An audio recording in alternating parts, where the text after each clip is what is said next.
Hello നമസ്കാരം, ഏവർക്കും പുതിയൊരു വീഡിയോയിലേക്ക്. ഇന്ന് ഞാൻ വന്നിരിക്കുന്നത് മലയാളി ഫ്രം ഇന്ത്യ എന്ന ചിത്രത്തിൻ്റെ ഫസ്റ്റ് പ്രിവ്യൂ റിപ്പോർട്ടുമായിട്ടാണ്. വീഡിയോയിൽ മുൻപ് വീഡിയോ ലൈക്ക് ചെയ്യുക, ചാനൽ സബ്സ്ക്രൈബ് ചെയ്യാൻ വേണ്ടി ശ്രമിക്കുക.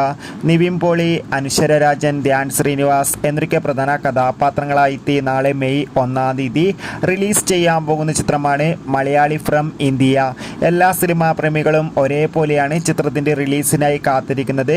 അങ്ങനെ കാത്തിരിപ്പിനൊടുവിൽ ചിത്രത്തിൻ്റെ ആദ്യ പ്രിവ്യൂ റിപ്പോർട്ടുകൾ പുറത്തുവന്നിരിക്കുകയാണ്. നമുക്ക് കിട്ടുന്ന റിപ്പോർട്ടുകൾ പ്രകാരം മലയാളി ഫ്രം ഇന്ത്യ എന്ന ചിത്രം ഒരു മികച്ച ആക്ഷൻ കോമഡി എൻ്റർടൈൻമെൻ്റ് ആണെന്നും ചിത്രത്തിൽ നിവിൻ പോളിയുടെയും ധ്യാൻ ശ്രീനിവാസിൻ്റെയും നല്ല മികച്ച അഭിനയം തന്നെ കാണാൻ വേണ്ടി സാധിക്കുന്നുണ്ടെന്നും.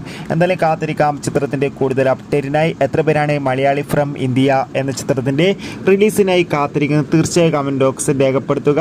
ഈ വരുന്ന ഏപ്രിൽ മെയ് മാസങ്ങളിൽ ധാരാളം ചിത്രങ്ങൾ OTT റിലീസ് ചെയ്യുന്നു. ചാനൽ പരിശോധിച്ചാൽ നിങ്ങൾക്ക് കാണാം. ബൈ.